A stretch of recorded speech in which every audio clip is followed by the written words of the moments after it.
everyone, welcome back to my YouTube channel. I hope you are keeping healthy and safe. Today in this video, we talk about the next topic, that is Dagmar approach to setting advertising objectives. Dagmar means D for defining, A for advertising, G for goals for, M for measured, A for advertising and R for results. It means defining advertising goals for measured advertising results. What is Dagmar approach? Dagmar approach is related to setting of advertising objectives in such a way against which advertising effectiveness can be easily measured.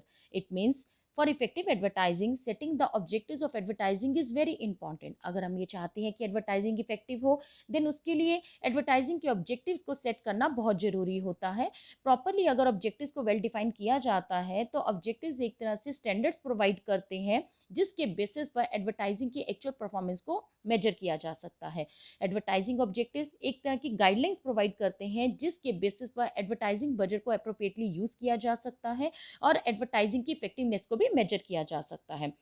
Dagmar means defining advertising goals for measured advertising results. This approach was given by Russell Coley in 1961.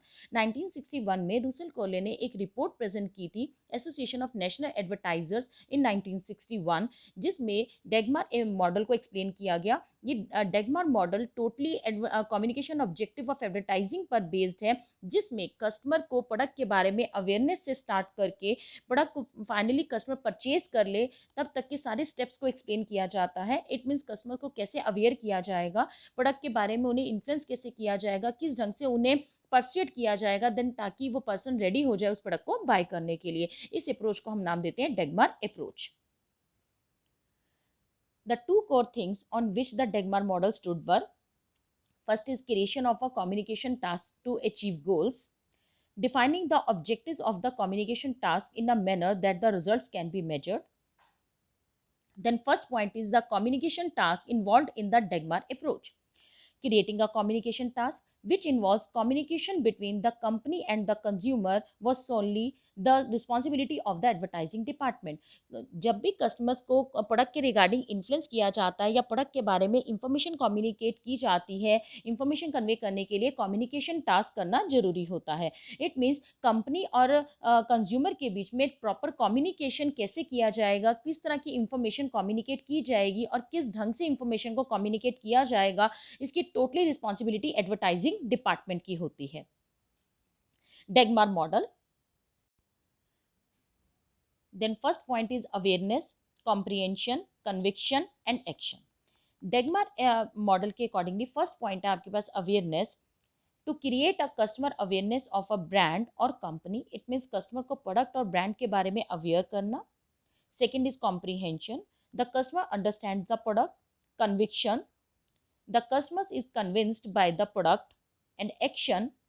the customers buy the product. It means in 4 steps के accordingly डेगमार model को explain किया गया, जिसमें starting में customer को product के बारे में अवेयर किया जाता है, देन उन्हें प्रोडक्ट के बारे में ऑल ओवर सारी इंफॉर्मेशन प्रोवाइड करके कस्टमर्स को कन्विंस किया जाता है ताकि कस्टमर उस प्रोडक्ट से अट्रैक्ट होकर के उस प्रोडक्ट से सेटिस्फाई होकर के उस प्रोडक्ट को बाय कर ले. देन इसमें फर्स्ट पॉइंट है आपके पास awareness. The fundamental task of advertising activity is to improve the consumer awareness of the product. Awareness has to be created, dwelt, refined and maintained according to the characteristics of the market and the scenario of the organization at any given point of time. It means advertising के through, then first point के basis पर हम ये कह सकते हैं कि advertiser का first step कस्टमर को प्रोडक्ट के बारे में इंफॉर्मेशन प्रोवाइड करना होता है. इट मीन्स एडवर्टाइजर का फर्स्ट स्टेप होता है कि वो कस्टमर को प्रोडक्ट के बारे में, ब्रांड के बारे में टोटली इंफॉर्मेशन प्रोवाइड करे ताकि उन्हें पता चल सके कि प्रोडक्ट में प्रोडक्ट कैसा है या उसका ब्रांड नेम कैसा है. लेकिन जो प्रोडक्ट के बारे में अवेयरनेस दी जाती है उसके लिए मार्केट की करेक्टरिस्टिक्स और ऑर्गेनाइजेशन की सिनेरियो को स्टडी करना जरूरी है. देन उसके हिसाब से हम कस्टमर को प्रोडक्ट के बारे में अवेयर करते हैं. Then second step आपके पास comprehension. Awareness on its own it is not sufficient to stimulate a purchase. सिर्फ awareness से customer product को buy नहीं कर लेते. Information and understanding about the product and the organization are essential. This can be achieved by providing information about the brand feature. It means customer को product के बारे में एक बार प्रोडक्ट और ब्रांड के बारे में अवेयर कर देने के बाद नेक्स्ट स्टेप आपके पास कॉम्प्रिहेंशन का आता है। इट मीन्स इसमें कस्टमर को प्रोडक्ट के बारे में सारी इंफॉर्मेशन प्रोवाइड की जाती है, प्रोडक्ट की फीचर्स, यूजेस ऑफ प्रोडक्ट या उस प्रोडक्ट को यूज़ करने के मेथड क्या हैं, प्रोडक्ट आपको कहाँ से कैसे अवेलेबल हो सकता है, it means method of using the product, place of availability, इन सब के बारे में इंफॉर्मेशन प्रोवाइड की जाती है ताकि उन्हें प्रोडक्ट के रिगार्डिंग ऑल ओवर सारी इंफॉर्मेशन मिल सके। For example, in an attempt to persuade people, अगर आप कस्टमर्स को परसुएट करना चाहते हैं अबाउट किसी भी एक टूथपेस्ट ब्रांड के रिगार्डिंग, तो उन्हें उस टूथपेस्ट ब्रांड के बारे में ऑल ओवर सारी इंफॉर्मेशन प्रोवाइड की जाएगी कि उस प्रोडक्ट में क्या क्या बेनिफिट्स हैं, और वो अदर टूथपेस्ट से कंपैरिजन करके बताया जाएगा कि अदर टूथपेस्ट के कंपैरिजन में हमारे प्रोडक्ट में किस किस तरह की एक्स्ट्रा फीचर्स हैं, कि वो जो प्रोडक्ट है, जो टूथपेस्ट है, वो वेजिटेरियन टूथपेस्ट है या आपको किस तरह से एक्स्ट्रा बेनिफिट दे सकता है। इट मीन्स इस स्टेप में हम प्रोडक्ट के रिगार्डिंग ऑल ओवर सारी इंफॉर्मेशन हम कस्टमर को प्रोवाइड करते हैं और अदर प्रोडक्ट के कंपैरिजन में हम अपने प्रोडक्ट को ज़्यादा बेटर बताते हैं। इट मीन्स हमारे प्रोडक्ट में वो सारी फीचर्स क्या क्या है जो अदर कॉम्पिटिटर के प्रोडक्ट में फीचर्स नहीं है, उन सारी फीचर्स के बारे में बताया जाता है। नेक्स्ट थर्ड स्टेप है आपके पास conviction. Conviction is the next step where the customer evaluate different products and plans to buy the product. इस स्टेज में कस्टमर के पास जितने भी तरह के प्रोडक्ट अवेलेबल हैं या जो भी प्लान्स अवेलेबल हैं, उन सबको आपस में वो इवेल्युएट करता है। और at this stage a sense of conviction is establish and by creating interest and preference customers are convinced that a certain product should be tried at the next purchase. It means इस stage में customer सारे के सारे products को आपस में comparison करके इस चीज़ को इवेल्युएट कर लेता है कि वो प्रोडक्ट उसके लिए बेटर है, उसका उस प्रोडक्ट में इंटरेस्ट क्रिएट होना शुरू हो जाता है, वो उस प्रोडक्ट को प्रेफर करना स्टार्ट कर देते हैं। इट मीन्स इस स्टेज में कस्टमर्स को कन्विंस किया जाता है। Like thumbs up feature the incentive of social acceptance as grown up, it implied that those who preferred other soft drinks were kids. It means the objective is to create a positive mental disposition to buy a product. It means इसमें customer को इतना ज़्यादा influence कर दिया जाता है कि customer सारे प्रोडक्ट को कंपैरिजन करके उसका mental level totally positive way में कन्वर्ट हो जाता है। इट मीन्स वो प्रोडक्ट से इन्फ्लुएंस हो जाते हैं, प्रोडक्ट के रिगार्डिंग उनकी प्रेफरेंस आनी शुरू हो जाती है। इट मीन्स वो प्रोडक्ट को बाय करने में इंटरेस्टेड हो जाते हैं। एंड लास्ट स्टेप आपके पास आता है action. This is the final step which involves the final purchase of the product. The objective is to motivate the customer to buy the product. ये फाइनल स्टेप होता है जिसमें कस्टमर जो अब तक प्रोडक्ट के बारे में सारी इंफॉर्मेशन भी अवेल कर चुका है, देन वो प्रोडक्ट से सेटिस्फाई भी हो चुका है। इट मीन्स प्रोडक्ट की फीचर्स से सेटिस्फाई हो चुका है और उस प्रोडक्ट को प्रेफर कर रहा है। देन इस अप्रोच में इस स्टेप के अंदर फाइनली वो उस प्रोडक्ट को बाय कर लेता है। इन 4 स्टेप्स को एक्सप्लेन किया गया है डेगमार अप्रोच में। इस डेगमार मॉडल को हम एक एग्जांपल के थ्रू भी समझ सकते हैं। Let's suppose that an ABC company wants to evaluate the effectiveness of the marketing campaign for its latest product launched. The company starts evaluating the commercial that is design to persuade potential consumers through the 4 stages of the buying process. It means ABC company अपने marketing plan की effectiveness को check करना चाहती है जिसमें उसने latest product को launch किया है।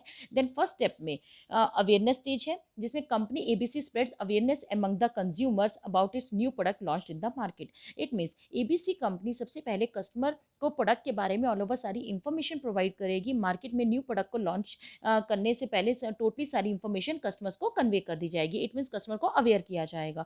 In the comprehension stage, second stage, company ABC portrays to its consumer the features and difference of the product and reminds the consumer of the company's ABC logo and brand name. It means comprehension stage में company अपने customer को product की features के बारे में बताएगी, then product के brand के नेम के बारे में, कंपनी का क्या लोगो है या क्या ब्रांड नेम है उसके बारे में इंफॉर्मेशन बताई जाती है, और अपने प्रोडक्ट को अदर प्रोडक्ट के कंपैरिजन से कंपैरेटिव स्टडी करके हमारे प्रोडक्ट में क्या क्या बेनिफिट्स हैं वो सारी इंफॉर्मेशन प्रोवाइड की जाती है।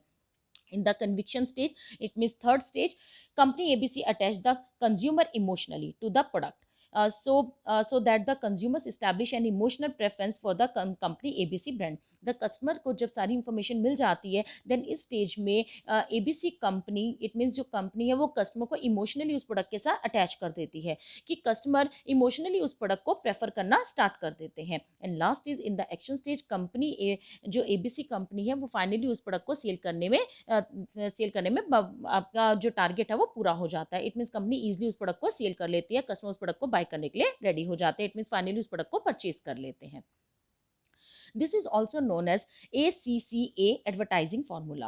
The Degmar approach involves setting up of specific and measurable objectives for the advertising campaign to check if all objectives are met. It means Dagmar approach में ये देखा जाता है कि बेसिकली जो हमने ऑब्जेक्टिव फिक्स किए थे उन ऑब्जेक्टिव्स को कंपनी अचीव कर पाई है या नहीं कर पाई। इट मीन्स जो एडवर्टीजमेंट दी गई है वो एडवर्टीजमेंट आपकी इफेक्टिव रही या नहीं रही। कहने का इट मीन्स कि जो हमारे ऑब्जेक्टिव्स है वो पूरे हो पाए या नहीं हो पाए। मेनली उसकी एडवर्टाइजिंग की इफेक्टिवनेस को चेक करने के लिए हम डेगमार मॉडल को फॉलो करते हैं। नेक्स्ट सेकंड पॉइंट आपके पास defining objectives in the Dagmar approach. The second most important task of Dagmar was defining the objectives of advertising or of the communication task which were to be created. Once you define the objectives, then the measuring of advertising results was comparatively easier. Second point में कहा जाता है कि डेगमार approach में हमने basically communication task को discuss किया, but communication task आपका तब इफेक्टिव रहता है जब स्टार्टिंग में उसके ऑब्जेक्टिव्स को फिक्स कर लिया जाए। जब तक हम ऑब्जेक्टिव्स को डिफाइन नहीं करते तब तक हम एडवर्टाइजिंग की इफेक्टिवनेस को भी इजीली नहीं चेक कर सकते। तो इट मीन्स हमें एडवर्टाइजिंग के ऑब्जेक्टिव्स को फिक्स करना जरूरी है। विद दिस मूव रूसले कोले also give more responsibility to the advertising department. Not only were they responsible for the ads made, they were also responsible for how well they understood the objectives of advertising and how they incorporated these objectives in their communication task. It means इसमें उन्होंने ये बताया कि इसमें advertising department की पूरी responsibility होती है। उसके एडवर्टाइजिंग डिपार्टमेंट की रिस्पॉन्सिबिलिटी सिर्फ ऐड को बनाने या ऐड को प्रेजेंट करने से नहीं होता, बल्कि उनकी टोटली ये भी रिस्पॉन्सिबिलिटी होती है कि कम्युनिकेशन टास्क को इस ढंग से इंप्लीमेंट किया जाए ताकि हम एडवर्टाइजिंग के ऑब्जेक्टिव्स को टाइमली अचीव कर सके। Then according to Rusle Cole, there are various advantage of well founded objectives. These are कि जो ऑब्जेक्टिव्स हैं वो मेजरेबल होने चाहिए, कंक्रीट होने चाहिए, वेल डिफाइंड होने चाहिए, इवन कि टारगेट ऑडियंस को पहले से डिफाइन कर लेना चाहिए, बेंचमार्क को डिफाइन कर लेना चाहिए, और साथ के साथ इसमें टाइम भी स्पेसिफाई कर देना चाहिए कि कितने टाइमिंग में इन ऑब्जेक्टिव्स को अचीव किया जाएगा। इन जब भी ऑब्जेक्टिव्स फिक्स किए जाएँ तो इन फीचर्स को, इन एडवांटेज को साथ के साथ लेकर चलना चाहिए। Then characteristics of advertising objectives in Dagmar approach. First point is well defined objectives. It means जिस टाइम पर एडवर्टाइजिंग ऑब्जेक्टिव्स को फिक्स किया जाता है उस टाइम पर एडवर्टाइजिंग ऑब्जेक्टिव्स को प्रॉपरली डिफाइन कर देना चाहिए। It means advertising objectives clear कर देने चाहिए। वो एडवर्टाइजिंग ऑब्जेक्टिव्स ऐसे होने चाहिए कि उन्हें प्रॉपरली मेजर किया जा सके, वो आपके पास क्लियर हो, प्रिसाइज हो, स्पेसिफिक ऑब्जेक्टिव्स होने चाहिए, और जो ऑब्जेक्टिव्स फिक्स किए गए हैं वो ऑब्जेक्टिव्स पहले से कॉपीराइटर्स को टाइम के टाइम कम्युनिकेट कर दिया जाए, ताकि जिस टाइम पर कॉपीराइटर्स एडवर्टाइजिंग मैसेज को डेवलप कर रहे हो तो उन्हें पता हो कि उन्हें उनका मेन ऑब्जेक्टिव क्या है। वो उसी के हिसाब से ही एडवर्टाइजिंग मैसेज को बनाएंगे, उसी के हिसाब से एडवर्टाइजिंग अपील फिक्स की जाएगी। इट मीन्स जिस टाइम पर ऑब्जेक्टिव्स को प्रॉपरली वेल डिफाइन कर दिया जाता है तो टोटली आगे जितनी भी एक्टिविटीज़ परफॉर्म की जाती है एडवर्टाइजिंग से रिलेटेड वो टोटली उसी एड ऑब्जेक्टिव्स के हिसाब से फिक्स की जाती हैं कि उनका मेन टारगेट उसी एड ऑब्जेक्टिव्स को अचीव करना होता है, ताकि फ्यूचर में हम एडवर्टाइजिंग जो ऑब्जेक्टिव्स फिक्स किए गए हैं उसके हिसाब से हम एडवर्टीजमेंट इफेक्टिवनेस को इजीली मेजर कर सके। Next point is benchmark and degree of change sort. It means benchmark का मतलब होता है कि एट प्रेजेंट ये देख लिया जाए कि टारगेट ऑडियंस का कम्युनिकेशन मॉडल में प्रेजेंट स्टेटस क्या है। जब तक हम इस प्रेजेंट स्टेटस को नहीं पता करते तब तक हमें ये नहीं पता चलता कि हमारा नेक्स्ट स्टेप क्या रहेगा। इट मीन्स उसमें ये चेक कर लिया जाए कि इस टाइम कस्टमर कौन सी स्टेज में है, अवेयरनेस स्टेज पर है, अंडरस्टैंडिंग स्टेज पर है, परसुएशन स्टेज पर है या एक्शन स्टेज पर है। इसी के बेसिस पर ही एडवर्टाइजिंग ऑब्जेक्टिव्स को फिक्स किया जाता है। फॉर एग्जाम्पल, अगर हमें ये पता चल जाए कि इस टाइम 50% कस्टमर ऐसे हैं जो कि प्रोडक्ट के बारे में अवेयर हैं, तो उसके हिसाब से टारगेट फिक्स किया जाता है। लाइक हमारा टारगेट ये है कि हमने 80% कस्टमर को प्रोडक्ट के बारे में अवेयर करना है। इट मीन्स हमने चेंज कितने का लेकर आना है, 30% का। इट मीन्स हमारा जो टारगेट है वो 30% का है। तो इसी के हिसाब से हम एडवर्टाइजिंग ऑब्जेक्टिव्स को फिक्स करते हैं। इट मीन्स जब भी एडवर्टाइजिंग ऑब्जेक्टिव फिक्स किए जाएँ तो उससे पहले बेंचमार्क को फिक्स करना जरूरी है और डिग्री ऑफ चेंज को फिक्स करना जरूरी है कि कितने का चेंज लेकर आना है। Next is well defined target audience. It means advertising objective fix करते हुए हमें ये भी देख लेना चाहिए कि हमारी जो टारगेट ऑडियंस है वो कैसी है। इट मीन्स जो टारगेट ऑडियंस है वो किस एज ग्रुप से बिलोंग करती है, या उसकी करेक्टरिस्टिक्स क्या है, वो किस तरह की इंफॉर्मेशन गेन करना चाहते हैं, किस तरह की प्रोडक्ट की उनकी रिक्वायरमेंट है, उनके बारे में ऑल ओवर सारी इंफॉर्मेशन कलेक्ट कर लेनी चाहिए। उसी के हिसाब से एडवर्टीजमेंट दी जानी चाहिए। तो अगर हमें कस्टमर के नंबर ऑफ कस्टमर्स कितने हैं, या उनकी फीचर्स क्या है, उनकी करेक्टरिस्टिक्स क्या है, अगर हमें उसके बारे में इंफॉर्मेशन मिल जाती है तो उसके बेसिस पर एडवर्टाइजिंग मैसेज को कन्वे करना हमारे लिए ईजी हो जाता है, एडवर्टाइजिंग मैसेज को प्रिपेयर करना हमारे लिए ईजी हो जाता है। Next is specified time period. It means जिस टाइम पर एडवर्टाइजिंग ऑब्जेक्टिव्स फिक्स किए जाते हैं उस टाइम पर इसके टाइम पीरियड को भी फिक्स कर दिया जाना चाहिए कि एडवर्टाइजिंग प्रोग्राम जो बनाया जा रहा है उनमें से उनका जो टारगेट होता है वो कुछ मंथ्स का भी हो सकता है और या फिर कुछ ईयर्स का भी हो सकता है। बेसिकली 1 ईयर तक का होता है हमारा टारगेट, जिसमें पहले से ये फिक्स कर देना चाहिए कि बेसिकली एडवर्टाइजिंग का ऑब्जेक्टिव है क्या। अगर हमने जस्ट कस्टमर को अवेयर करना है तो उसका टाइम पीरियड कम भी हो सकता है, लेकिन अगर हमारा टारगेट कस्टमर्स को कन्विंस करना है तो कंपेरेटिवली अवेयरनेस के हमारा जो टाइम पीरियड होगा वो ज़्यादा होगा। इट मीन्स पहले से फिक्स कर लिया जाए कि हमारा एडवर्टाइजिंग ऑब्जेक्टिव क्या है, कस्टमर को जस्ट अवेयर करना है या हमने कस्टमर्स को कन्विंस करना है। कस्टमर को अवेयर करना है तो उसका टाइम पीरियड कम होगा, और कंपेरेटिवली अगर हमने कस्टमर्स को कन्विंस करना है तो उस टाइम पर टाइम पीरियड ज़्यादा फिक्स किया जाता है। The next topic is objectives और DAGMAR approach. Basically DAGMAR approach के ऑब्जेक्टिव्स क्या है, इसका है हमारे पास कि persuade the prospects to visit the showroom, growth in market share, improve sales turnover, perform complete selling functions, remind people to buy, create awareness about the product and brand existence, impart information regarding benefits and different features of the product, sales force with sales promotion and selling activities and boost their morale, and establish brand recognition and acceptance. Then criticism of Dagmar approach. Dagmar approach में इतने benefit बताए गए कि customer को कैसे influence किया जा सकता है, लेकिन तब भी इसे कई ग्राउंड्स के ऊपर क्रिटिसाइज किया जाता है। जैसे फर्स्ट पॉइंट है आपके पास इग्नोर सेल्स ऑब्जेक्टिव। कुछ क्रिटिसाइजर्स का कहना है कि एडवर्टीजमेंट इफेक्टिवनेस को इवेल्यूट करने के लिए सेल्स ऑब्जेक्टिव ज़्यादा बेटर माना जाता है, बट डेगमार अप्रोच में इस सेल्स ऑब्जेक्टिव को अवॉइड किया गया है। डेगमार अप्रोच में सिर्फ कम्युनिकेशन मॉडल पर के ऊपर फोकस किया गया है, सिर्फ कम्युनिकेशन ऑब्जेक्टिव के ऊपर मेन फोकस किया गया है, लेकिन उसके बेसिस पर एडवर्टीजमेंट इफेक्टिवनेस को मेजर कर पाना इतना इजी नहीं हो पाता। इट मीन्स उसे इवेल्यूएट करना इजी नहीं होता, जबकि जो भी कम्युनिकेशन टास्क या जो भी कम्युनिकेशन ऑब्जेक्टिव होता है उन सब का अल्टीमेट एक ही मेन ऑब्जेक्टिव होता है प्रोडक्ट की सेल को इंक्रीज करना। तो एडवर्टीजमेंट इफेक्टिवनेस को कम्युनिकेशन ऑब्जेक्टिव के बेसिस पर डेगमार अप्रोच में प्रेजेंट किया गया है, जबकि एडवर्टीजमेंट देने का लास्ट ऑब्जेक्टिव सेल को इंक्रीज करना होता है, और इसमें सेल्स ऑब्जेक्टिव को ही को अवॉइड किया गया है, जिस वजह से हम ये कह सकते हैं कि डेगमार अप्रोच आपके पास कंप्लीट थ्योरी नहीं है, इतनी ये सफिशिएंट नहीं है। Next second is difficult to measure benchmark. इसमें डेगमार अप्रोच में ये कहा गया कि हमें पहले ये स्टडी कर लेना चाहिए कि कस्टमर इस टाइम पर कौन कम्युनिकेशन हियरार्की मॉडल के हिसाब से कौन सी स्टेज से बिलोंग कर रहा है, जबकि उसमें ये स्टडी करना बहुत टफ होता है कि इस टाइम पर कस्टमर उस मॉडल में कौन सी स्टेज पर है। तो उसे मेजर करना भी एक टेक्निकल वर्क है, उसे ईजिली इम्प्लीमेंट नहीं किया जा सकता। Next is costly. जो कम्युनिकेशन मॉडल है ये डिफरेंट स्टेजेस से होकर के जाता है। इट मीन्स ये इसमें जो स्टेजेस है उसमें काफ़ी ज़्यादा एक्सपेंस हो जाते हैं और ये काफ़ी कॉस्टली पड़ता है। अगर कोई भी कंपनी इस मेथड को इम्प्लीमेंट करना चाहती है तो वो सिर्फ तभी इम्प्लीमेंट किया जा सकता है जिस टाइम पर उनका एडवर्टाइजिंग बजट बहुत ज़्यादा का हो, क्योंकि इसके लिए उन्हें प्रॉपरली मार्केट में सर्वे करना पड़ता है, उन्हें लार्ज टारगेट ऑडियंस के साथ कॉन्टेक्ट बनाना पड़ता है। लेकिन इतना सारा सर्वे करने के दौरान इतनी सारी स्टेजेस से पास होने की वजह से इसकी कॉस्ट बहुत ज़्यादा आती है, जो कि अप्रोप्रिएट नहीं मानी जाती। Next is problem with communication hierarchy.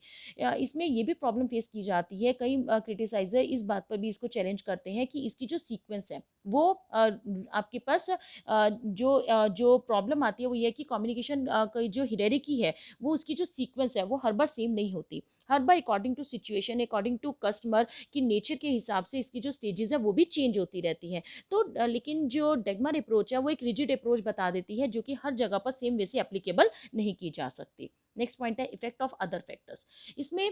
इसमें हम ये मान करके चलते हैं कि कस्टमर को एडवर्टाइजिंग के थ्रू इन्फ्लुएंस किया जा रहा है, जबकि रियलिटी में कई अदर फैक्टर्स भी होते हैं जिसके बेसिस पर कस्टमर को हम कम्युनिकेट करते हैं और सारी इन्फॉर्मेशन प्रोवाइड की जाती है, जिसमें पब्लिसिटी भी है आपके पास, या एक कस्टमर से हम दूसरे कस्टमर के साथ जो इनफॉर्मली कम्युनिकेट करते हैं हम उसके थ्रू भी कस्टमर को इन्फ्लुएंस करते हैं। बट सिर्फ एडवर्टाइजिंग के थ्रू ही कस्टमर्स को प्रोडक्ट के बारे में अवेयर नहीं किया जाता, बल्कि इसमें अदर फैक्टर्स का भी इम्पैक्ट पड़ता है। नेक्स्ट एंड लास्ट है inhibits the creative ideas. It means Dagmar approach में ब्रांड नेम रिकॉल टेस्ट को यूज़ किया जाता है एडवर्टीजमेंट इफेक्टिवनेस के पर्पज से। डेगमार अप्रोच में एडवर्टाइजिंग को तभी इफेक्टिव माना जाता है जब इसमें ये चेक किया जाए कि वो ईजिली कितनी जल्दी उसे रिकॉल कर सकते हैं, कि वो कितनी जल्दी इसके अंदर जो एडवर्टीजमेंट बनाई जाती है उसमें जो वर्ड्स यूज़ किए जाते हैं वो इस ढंग से बनाए जाते हैं कि कॉपीराइटर इस ढंग से उन वर्ड्स को फिक्स करता है कि वो ईजिली रिमाइंड हो सके। लेकिन इसमें हमारा जो मेन टारगेट है, जिसमें हमारा टारगेट होता है सेल को इंक्रीज करना, वो चीज़ को अवॉइड किया जाता है, जिस वजह से ये कहते हैं कि डेगमार अप्रोच आपकी यहाँ पर परफेक्ट नहीं मानी जाती, इट मीन सफिशिएंट नहीं मानी जाती। इन क्रिटिसिज्म की वजह से एडवर्टाइजिंग एडवर्टाइजिंग ऑब्जेक्टिव को फिक्स करने के लिए डेगमार की एक मॉडिफाइड अप्रोच प्रोवाइड की गई, जिसे रूसले कॉले ने ही दिया था, बट इसमें थोड़ा सा इसमें डिफरेंस रखा गया। वो डिफरेंस आपके पास था कि इसके ऑब्जेक्टिव्स वही प्रॉपर्ली डिफाइन किया जाए। इसके अंदर वो फीचर सेम थी कि जो पहले आपके पास डेगमार अप्रोच में थी, लाइक एडवर्टाइजिंग को प्रॉपर्ली वेल डिफाइन रखना चाहिए, या उसके अंदर जो टारगेट ऑडियंस है उसको प्रॉपर्ली वेल डिफाइन कर लेना चाहिए, बेंचमार्क को पहले से स्टडी कर लेना चाहिए कि कस्टमर जो है वो किस बेंचमार्क से कि कौन सी स्टेज पर है, या उसका हमने ऑब्जेक्टिव्स को कितने टाइम पीरियड में अचीव करना है, उसका स्पेसिफिक टाइम पीरियड भी पहले से फिक्स कर लेना चाहिए। बट डेगमार अप्रोच में कम्युनिकेशन हियरार्की में सिर्फ 4 स्टेप्स को कवर अप किया गया था। बट डेगमार अप्रोच जो मॉडिफाइड फॉर्म आई थी, इसमें उस चीज़ को प्रिवेलिंग सिचुएशन के हिसाब से रिलेट कर दिया गया। It means Dagmar approach was criticized on many grounds. Then Dagmar second is the modified version of Dagmar. In Dagmar second, this communication hierarchy is based on prevailing situations. It means इसमें जो communication hierarchy को fix किया गया उसे market situation के हिसाब से depend कर दिया गया। जो डेगमार अप्रोच पहले रिजिड थी, उस डेगमार सेकेंड जो मॉडिफाइड फॉर्म आई उसमें कम्युनिकेशन हियरार्की को रिजिड नहीं रखा गया। रेदर देन इसमें जिसमें जैसी सिचुएशन होगी, मार्केट की जैसी सिचुएशन है, जैसे कस्टमर्स हैं, उसके हिसाब से प्लेस टू प्लेस या प्रोडक्ट टू प्रोडक्ट हम इसके अंदर चेंजेस कर सकते हैं। लाइक इसके डिफरेंट स्टेजेस हैं, like awareness, interest, desire and action. या ऐसी भी सिचुएशन हो सकती है जिसमें हम कस्टमर को अवेयर करें, देन इंटरेस्ट क्रिएट किया जाए, then evaluation, trial and adoption.